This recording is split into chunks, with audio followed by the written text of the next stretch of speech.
Will the budget make things more expensive? The short answer, not everything, not immediately. The finance bill does not directly announce higher prices for petrol, diesel, electricity, or gas. But inflation doesn't only come from headline price hikes. Sometimes it arrives through taxes on goods, business costs, and changes in how products are taxed. The most important change is the sales tax. The government is expanding the third schedule, which means sales tax on more products will be charged based on the final retail price, and it will be collected earlier in the supply chain. That may sound technical, but the practical effect is simple.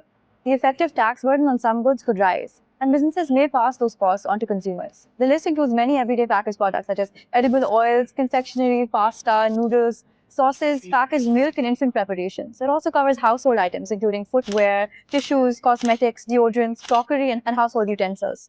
This does not mean every grocery item becomes more expensive overnight, but it does increase the risk of price pressure across a range of packaged consumer goods. Fuel is a more complicated story. The budget does not directly increase petrol or diesel prices. However, it strengthens the collection and enforcement on petrol levy and climate support levy payments across the fuel supply chain. For consumers, this does not automatically translate into higher pump prices on July 1st, but it reinforces the government's reliance on levies, which remain a major component of fuel pricing.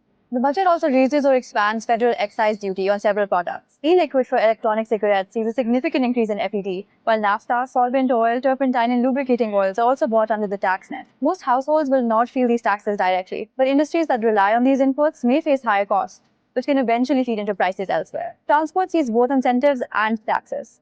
Luxury imported vehicles and high-end EVs face additional taxes, while concessions for electric vehicles, buses, and trucks are extended until June 2027. So the budget is not uniformly increasing transport costs.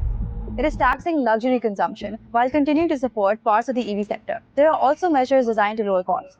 The government has reduced customs duties on a range of industrial inputs, rationalized additional unregulatory duties, exempted agricultural machinery from several duties, provided tax relief for refinery upgrades, and removed sales tax on sanitary pads and tampons. These steps could reduce costs in parts of the economy, although whether consumers see those savings is another question. So the budget tells two stories at once. One is relief, lower duties on some inputs, support for EVs, agricultural machinery, and selected essential products. The other is pressure, a broader sales tax base, new excise duties, and continued reliance on fuel levies. The result is that petrol, electricity, and gas do not face immediate budget-driven price hikes. But some packaged foods, household goods, and industrial products could become more expensive over time. The bigger takeaway is this: inflation does not always arrive through dramatic tax increase.